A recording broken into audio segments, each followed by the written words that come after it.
There's one thing that every sale you make, every lead you generate has in common: trust. Your prospect trusts that by paying you money or giving you their email address, they are going to get something back that they believe to be more valuable than what they just gave you. So that begs the question, what would happen to your business if you could build trust at will? Imagine if you had a Facebook ad campaign that's solely designed to build trust and attract your dream clients. Not only are the leads really easy to sell to, because by the time they get in touch with you, they're usually really ready to buy, they buy more from you, they buy more often, and they stick around for longer. It's called the omnipresent content strategy, and it's about to completely change how you think about Facebook advertising. In fact, my agency used the strategy that I'm about to share with you to get these crazy results for one of our done for you clients, and one of the guys in our mentorship program used the same setup to generate 35 new clients for their $6,000 offer. That's an insane return on ad spend. So in this video, I'm going to show you how you can set this up for yourself. With that said, let's get into it.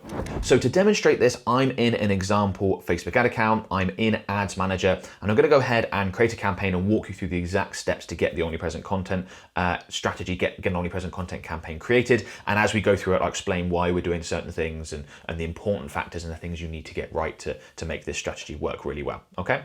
So I'm going to go ahead and click on this green plus create button. And now the first thing that we need to select is a campaign objective.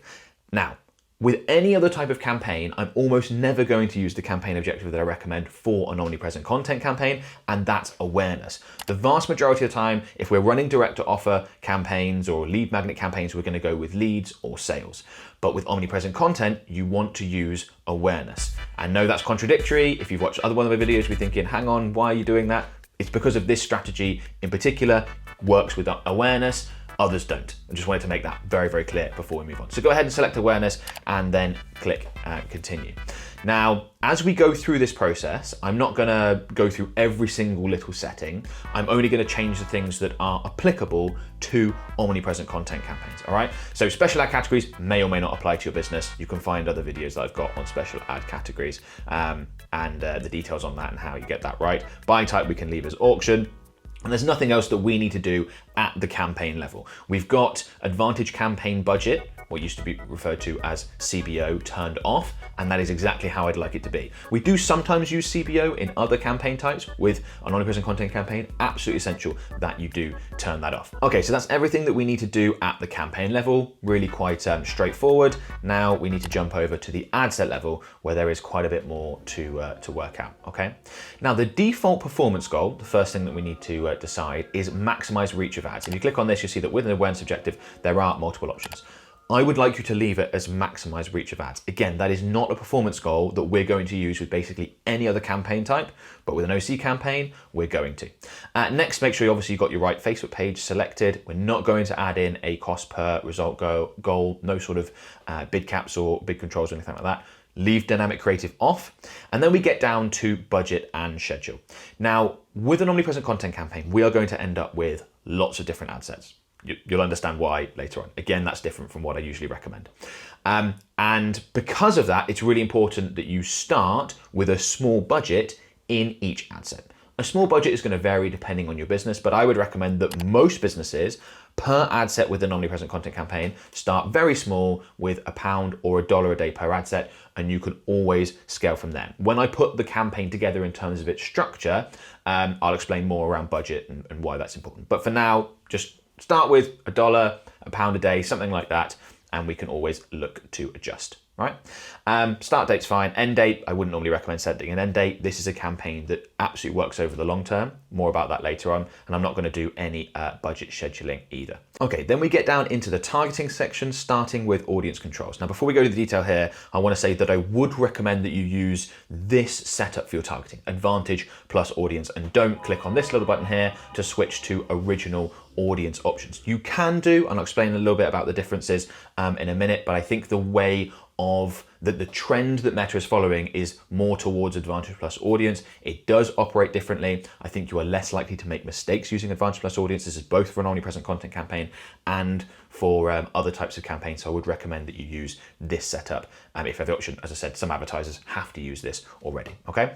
So for those of you who don't know, to briefly explain, you've got the audience control and advantage plus audience. So everything that happens within the audience control is a fixed boundary to do with your targeting. So saying to Meta, these are the limits of the targeting, do not go beyond that. Everything that's added in within advantage plus audience is more of a suggestion. You're saying to Meta, I'd like you to primarily focus on these people, but if you think you can find me conversions or find me good results elsewhere, you have the flexibility to do that. It's kind of a hybrid between open targeting and more detailed targeting, one of the reasons why I'm a fan. But let's start up with audience controls, and the most important thing is obviously going to be location. Now, when it comes to an omnipresent content campaign, my advice for this is very, very simple.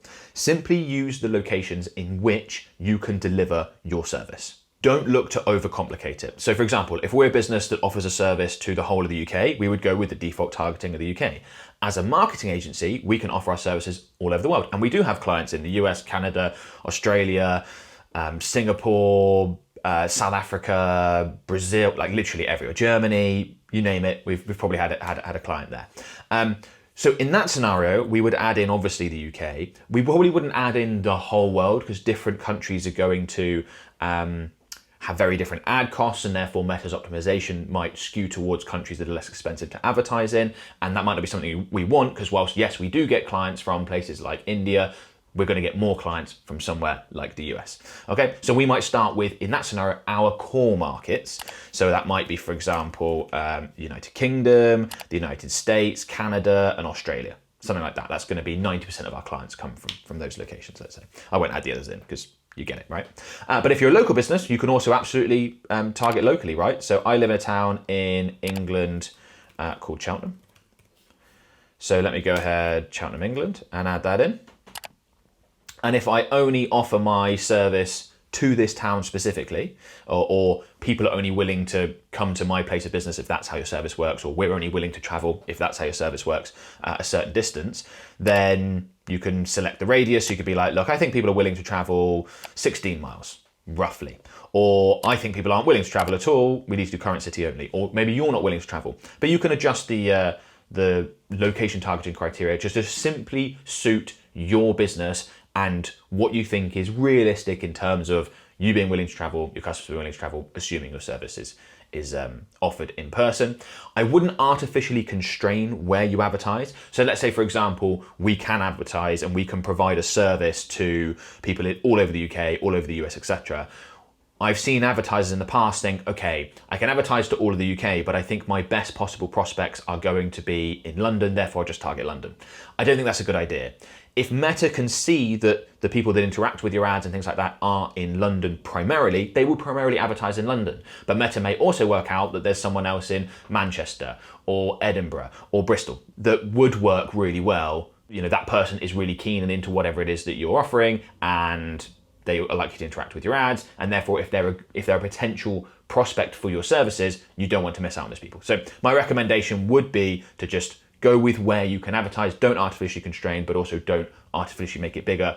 If, for example, people aren't going to use your service anywhere outside of Cheltenham, then don't go ahead and expand that out. So for the demonstration purposes of the rest of this video, I'm just going to add in the United Kingdom. Okay, then we click into the other audience controls, and we've got a few other things that we can do here. So we've got a minimum age. We can't set a hard age range, but we can have a minimum age. So you could say, I don't want anyone under 25, anyone under 21. I normally wouldn't recommend that you add anything in here unless it's a requirement. So let's say your service was something related to alcohol in the US, for example, where you're probably going to want to set a 21 minimum for obvious reasons, right? So there might be cases like that. If there aren't, then I wouldn't worry about adding that in for most businesses.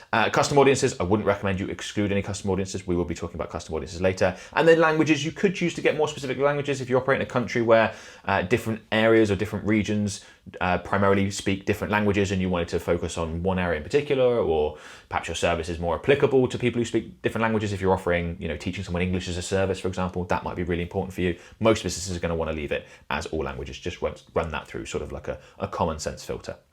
Okay, then we get into the audience suggestions. Now, ideally with an omnipresent content campaign, you'll primarily advertise to warm audiences, to people that have already interacted with your business. With the omnipresent content campaign, we've already talked about what we're looking to do is put ads in front of people again and again and again and show up, hence the omnipresent aspect of it, to build trust, deliver value, all these things. We'll get into more details on that. So if we take people that are already warm, that have already interacted with us, we know that that's a really good source audience to then be able to further nurture and warm up over time. But I appreciate that a lot of businesses don't have warm audiences, in which case it's absolutely fine. You can go ahead and use cold audiences. What I'm going to do is quickly run through the scenarios for each depending on which scenario you're in. You want to have a warm audience, I would say, of at least 20 to 30,000 people to say we can use warm audiences only. If you don't have that, you're probably going to have to use a combination of the warm that you do have and cold, and you might not have any warm audiences if it's your first day advertising and your business is brand new, in which case you could just go with cold. So just wanted to give some parameters around that. But let's say you do have warm audiences, you've got 50,000, 100,000 people in a warm audience. Absolutely fantastic. What we'd look to do then is just add in the custom audiences. So custom audience, for those who don't know, are warm audiences. They're groups of people that have interacted with your business before. And you would just throw in all the custom audiences you've got, right? So if you've got website visitors, you'd throw in your website visitors. If you've got people on, this is an example ad account, so I've got all sorts of stuff in here. If you've got, example ad, example email, if you've got an email list, you can pop that in. If you've got people who've engaged with your Facebook page, we can pop that in there. I would also normally look to add in people who've engaged with us on Instagram. Instagram engagers. As I said, there's lots of options that are going to pop up because we've got, this is an example ad account. We create assets for demonstration purposes. Video viewers as an example. Maybe you've been running lead forms in the past, so you've got people who've engaged with your lead forms. Basically, all the custom audiences that you can take advantage of, go ahead and get those uploaded. We want the largest possible warm audience to be able to run our omnipresent content campaign too. Now, I just entered in those as custom audiences. You have to actually create those custom audiences in the audiences section. If you're not familiar with that, I'll include a link to a new video I just created all about Facebook ads targeting, how you create things like custom audiences and all that sort of stuff. So go ahead and check that out if you don't know how to actually create these and do these the right way and the logic behind using which ones and all that sort of stuff.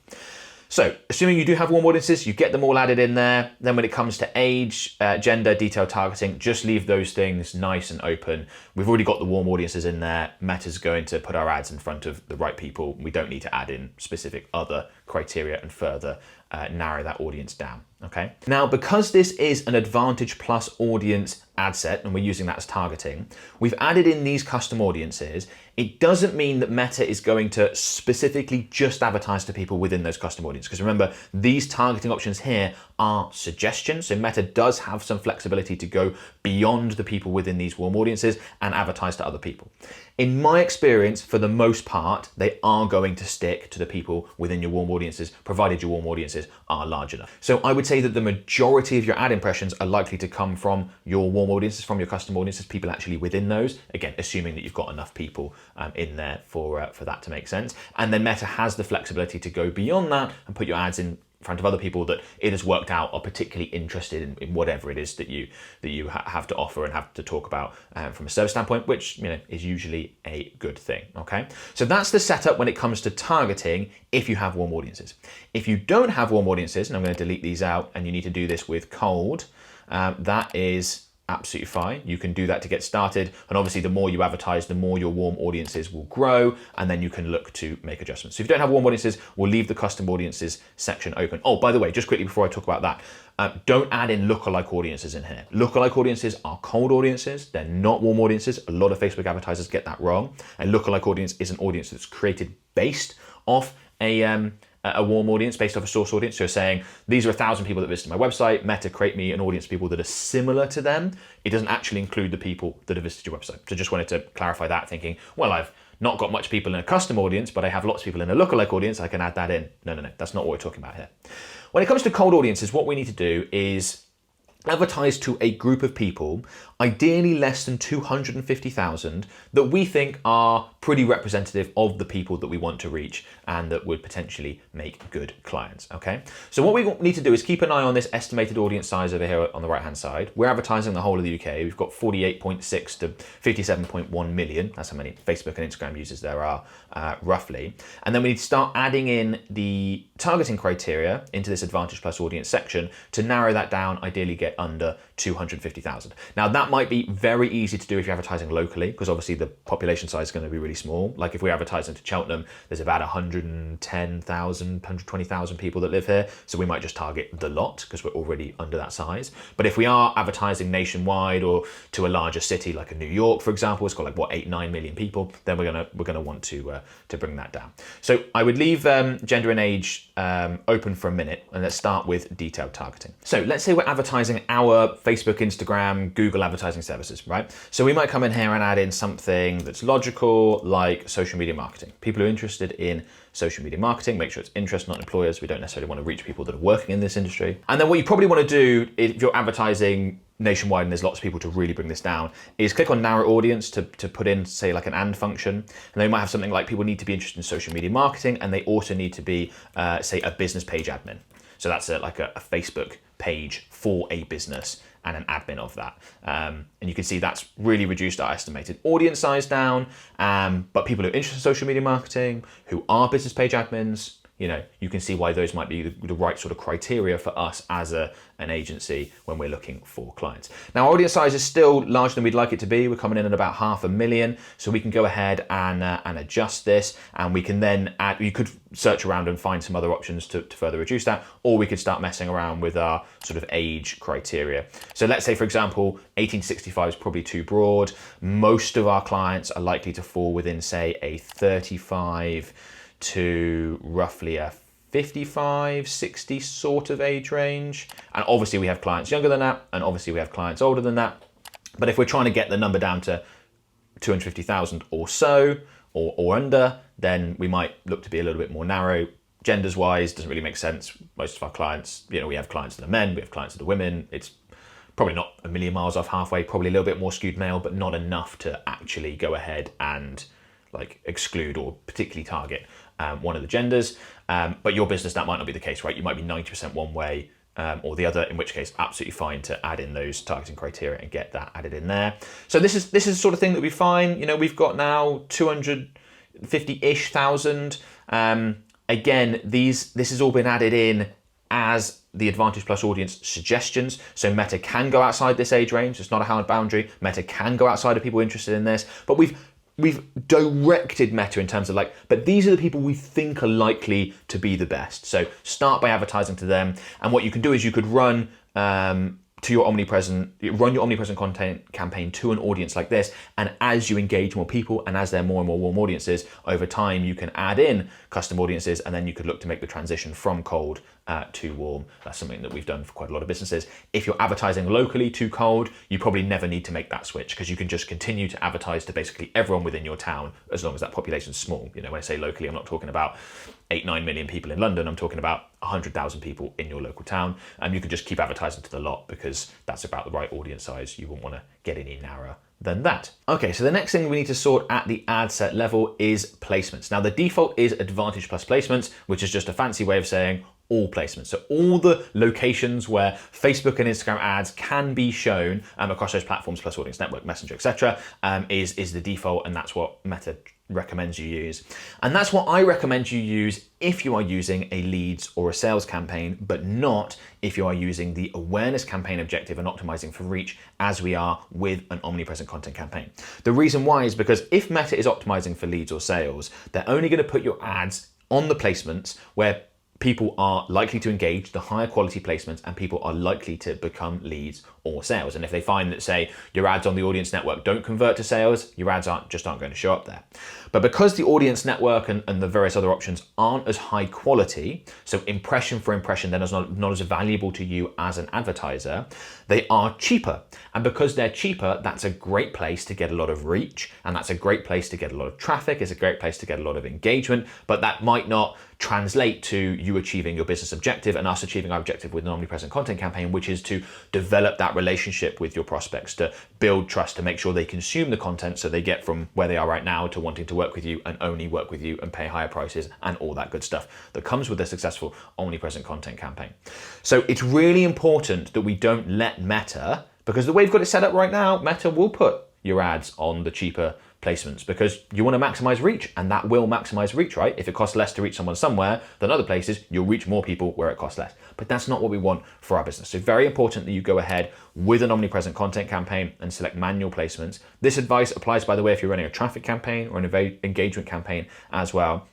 And we need to get a lot more selective with where our ads show up. So I would recommend that you deselect Messenger, you deselect the audience network, and then you see from the various options, the vast majority of your ad impressions are now going to be on feeds, stories, and reels. A little bit's going to show up in in-stream, a little bit's going to show up in search results, but that's fine. That doesn't concern me. The most important thing is you get rid of audience network and some of the lower quality placements associated with it. Okay, that's everything we need to do at the ad set level. Now, before we get to the ad level, we're going to go ahead and build out the campaign structure. So just to make this a little bit easier to visualize, I'm going to minimize this down, and we're at the ad set level here. I've got the ad set selected, and we've got one ad in this ad set automatically created when we created the campaign. And what I'm going to now do is I'm going to click duplicate on this ad set. I'm going to duplicate it into the original campaign, so into this campaign, not into a separate campaign. And what we're going to do is we are going to create 13 copies, which is something I would never do with another campaign objective. That would be far too many different ad sets, but with omnipresent content, it's important. And what this now gives us is a total of 14 ad sets. And I know this sounds weird and different. It'll make sense in a minute. So what on earth are we actually doing here? So the idea here behind 14 different ads is that we're going to structure it in a minute so that we put multiple ads per day in front of your prospects on like a rolling basis so that we build that relationship. If you think about how you build trust and a relationship with someone, you have a lot of exposure to them. You spend a lot of time with them. So with an omnipresent content, we are looking to show up all the time, hence the omnipresent part, and we're looking to provide content, so we're looking to provide value so that you do deepen that relationship, and we need a 14 ad set structure, and I'm going to go through the frequency cap and how that works in a minute, in order to achieve that objective, in order to make sure that you're the only service provider they want to work with, they're willing to pay potentially higher fees, they're going to stick around longer, and all the good things that come from developing that trust between you and your prospects. I know I've said trust 1,000 times in this video, but it really is very important, particularly for service-based businesses. I mean, I know this from our business. It's why in our marketing we include lots of client testimonials and screenshots from ad accounts and all that sort of stuff, because it is really, really important. How you build trust might be slightly different. It might be images of your portfolio if you're a service-based business that produces something visual, but there's going to be lots of different ways, but trust is absolutely key. Right, so we've got these ad sets. I want you to select all 14 as we've got now. Click edit. Now at the ad set level, we want all the settings to be exactly the same in all 14 ads. We're not looking to test different targeting options or anything like that. We want them to be all exactly the same. That's why we set up all what we've just been through in one ad set before then duplicating it so that all the settings are duplicated. And if you go down, we can, you'll see that everything is the same. But the thing I want to discuss now that we've got the structure in place, because it will make more sense, is a frequency cap. So underneath this section here, underneath the cost per result goal, which we're going to ignore, there is a frequency cap option. And you'll see that the default is 1 impression every 7 days. And that's exactly what I'd like you to leave it at. Now, the reason why I wanted to explain about the frequency cap is that what we're looking to do here is create 14 different ads, 1 ad per ad set, and have each one of those ads be different. And 2 of those ads, roughly, be shown each day to your prospects. And that is achieved with the frequency cap of 1 impression every 7 days. Because if you think, if each ad can be shown once every 7 days, and there are 14 ads, then on average, a prospect is going to see 2 ads on Monday, 2 different ads on Tuesday, 2 different ads on Wednesday, 2 different ads on Thursday, 2 different ads on Friday, 2 different ads on Saturday, 2 different ads on Sunday, and then you'll repeat. Now, in reality, it's not going to quite be that neat. On some days, they might see 3 or 4 ads, and some days they might see none. That's fine. Don't worry about that too much. But That is why we've got 14 different ad sets. So that roughly with a frequency cap of 1 impression every 7 days, we're getting that sort of level of exposure. Now, if you can't create 14 different ads and you can only create 10, you want to come in and change this frequency cap to 1 impression every 5 days. If you created 12 ads, it wants to be 1 impression every 6 days. If you create 16 ads, it's 1 impression every 8 days. Hopefully that makes sense, right? So basically, however many ads you've got, just make sure it's 1 impression every, divide that by 2 amount of days. 14 ad sets, 1 impression every 7 days.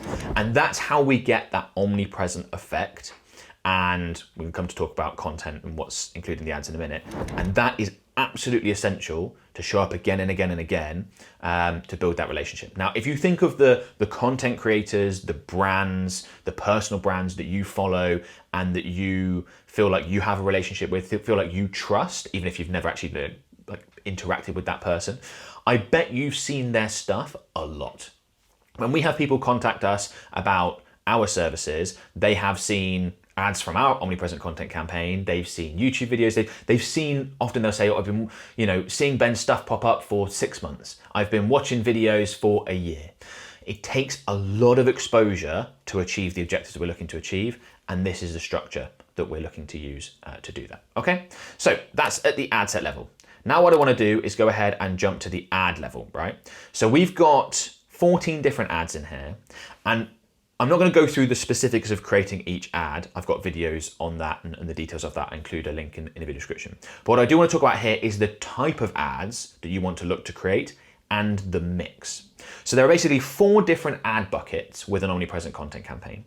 There's value. So that is providing your prospects with bits of information that they can use to either get something they want or avoid something they don't want. There's demonstration. Demonstration is, look, we can do the service that we say we offer really well. So that might be showing, for example, portfolio images if you are a landscaper or you're an interior designer. That might be showing like accreditation from a certain board if you do something where that's particularly important. There's like safety elements to it, or people want to make sure, and things to do with their property. Would be a good example.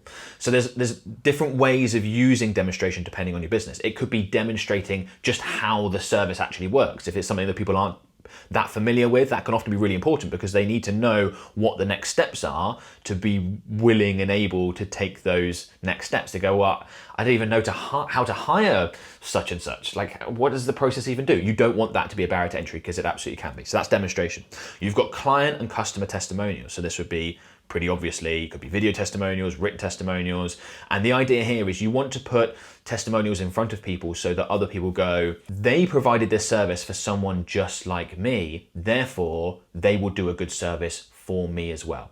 So you can get written and video testimonials, you could use reviews, you've got Trustpilot reviews, Google reviews, things like that. There are a number of different ways to use client and customer testimonials. We use like screenshots within ad accounts as an example. So lots of different ways to do it depending on your business. And then the 4th category is call to action. So actually getting people to take action. Now this could be to just inquire into your services, and that would normally be one of the ads that we'd look to use. But it could also be signing up for a lead magnet. It could be joining your newsletter. It could be anything that takes people from just consuming the ads to a little bit further on. It could be to, read a particularly long blog post that's got a lot of detailed information. But we would include some call to actions to get people to try and take that next step. And the way the mix might look, so for example, we might have a value ad. So we've got value ad 1, right? And then we might do this as a video. Ideally, we would mix up the format with a favoring towards video. So we've got value add 1 is a video. Then we've got value add 2 is also a video, but a different one from value add 1. And then we might have, value add 3 might be a podcast, might be audio of some sort. And then we might have value add 4 might be, it could be a blog post or an article, as an example, that you've written. Things that are going to provide your prospects with a lot of value. Things that are going to, as I said before, help them get something they want to get that they can use in a standalone manner, or avoid something they want to avoid that, again, they can use in a standalone manner. That really builds a relationship, because if someone sees your stuff, you give them a tip, a piece of advice, a technique, they go ahead and use it, it works for them, that's huge. That's absolutely gold. They will really appreciate it, and you will benefit from a business as a result, and also be able to share your knowledge and help people out like I do with the content I create. Okay, so let's say we've got 4 value adds, and then we might have demonstration ad 1, a video.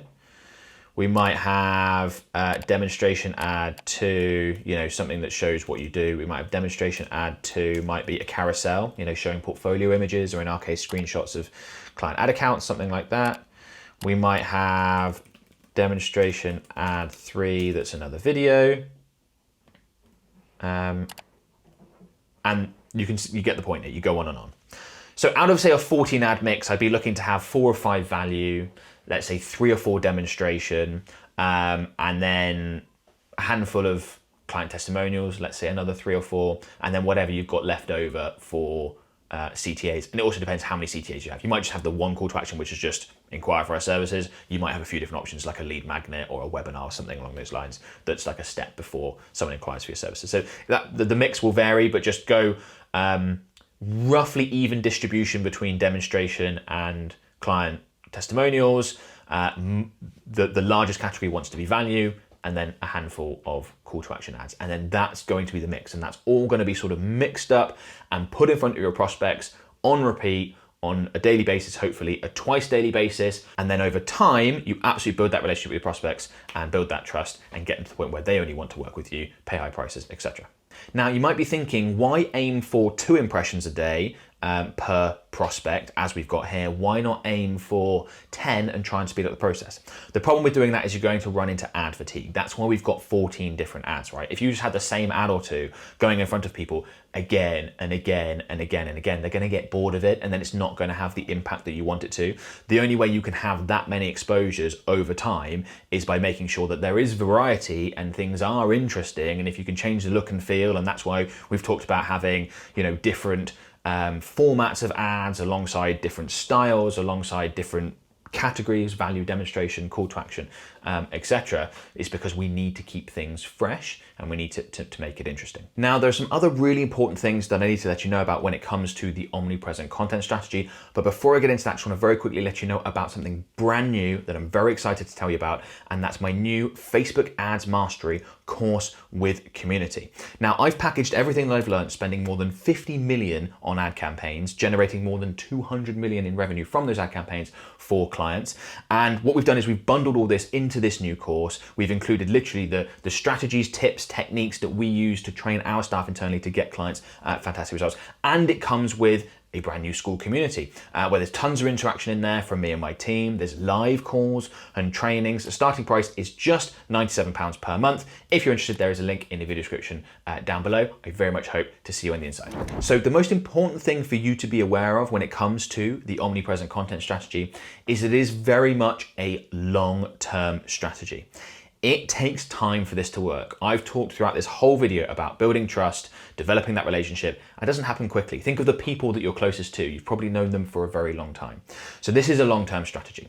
And what I recommend you do is that you run this alongside more direct offer campaigns that are generating you leads in the shorter term, because you probably need those to get clients, to pay the bills, to keep your staff busy, all that sort of stuff, right?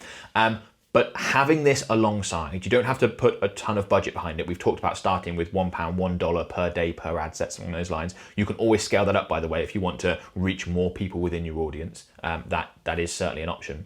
But you can run this alongside your other campaigns, have it sort of ticking along in the background, developing that relationship. And what you will see over time is that firstly, it will really start helping improve your direct offer campaigns, because obviously some of the people that are seeing your direct ads are also seeing these ads, so that's warming them up. And then the longer it goes, 6 months in, you'll be like, wow, we're getting way more leads than we were 6 months ago. A year in, it'll be up again. 18 months in, it'll be that much up again. 2 years time, you might need to do barely any advertising because you've got this amazing warm audience of people that have been seeing your stuff for a couple of years, and they're so primed and ready to work with you and only want to work with you and pay your prices and all the good stuff that we've talked about. And it very much is a long-term thing.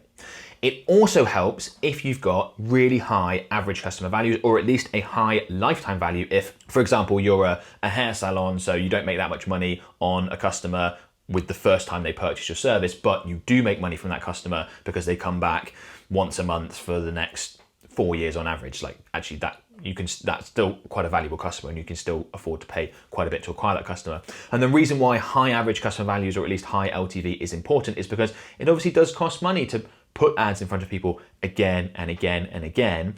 And the economics of it work a lot better if you then make a good amount of money from each customer. If you only make $50 from a customer and then that's it, they never buy again, this is gonna be really difficult to make work.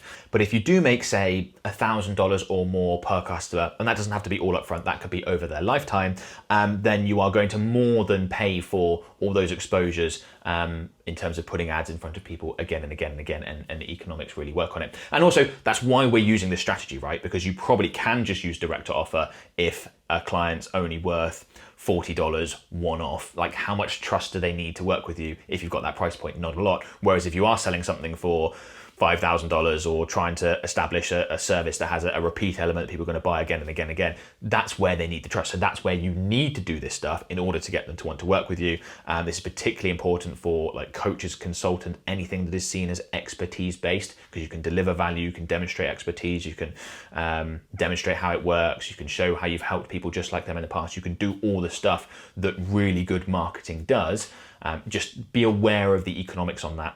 And if you are watching this video and you think, oh, that doesn't apply to me, we don't make enough money per customer, therefore this isn't a strategy for me, I would encourage you to just pause for a minute and think, how can I find a way to make customers worth a lot more? Can I turn the service that we offer into something that can recur or has some sort of maintenance package or something so that we can make a lot more money? Not only will that obviously make your omnipresent content campaigns a lot more successful and you'll end up with a much better return on marketing overall over the long run, it'll make all your marketing a lot easier. When we work with clients, we know that those that have really high average customer values are often much easier to get great results for, because you need far fewer customers in order for it to be nicely profitable. So just something to be aware of before you potentially dismiss it if you do have a low average customer value or very little in terms of LTV. And the other thing I need to warn you about is that Meta will not like this campaign structure.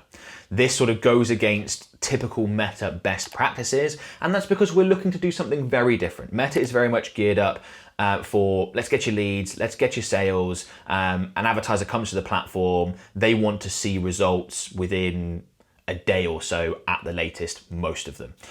You've been through this video, so you understand that this can work well, but does take time. So you're going to have more patience with it than the average advertiser. But Meta has to gear towards the average advertiser that comes on the platform, throws some money in, doesn't really know what they're doing, and they want something back from it early days. Otherwise, they might leave the platform. And Meta obviously wants advertisers to get early results, so they stick around, so they spend more money. That's how Meta's business grows.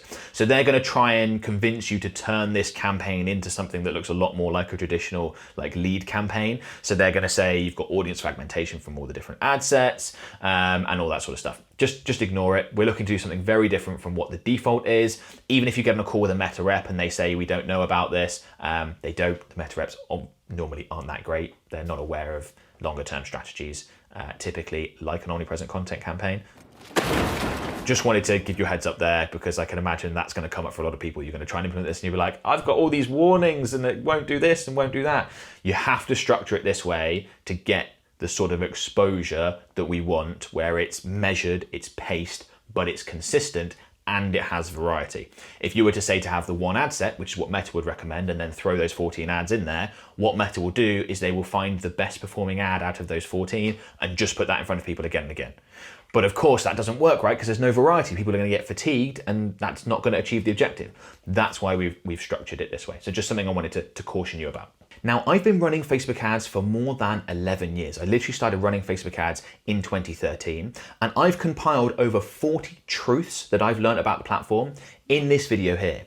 And in that video, I walk you through each one, I explain why they're important, how they may or may not apply to your business. If you want to shortcut your path to Facebook ad success, I would really recommend watching this video.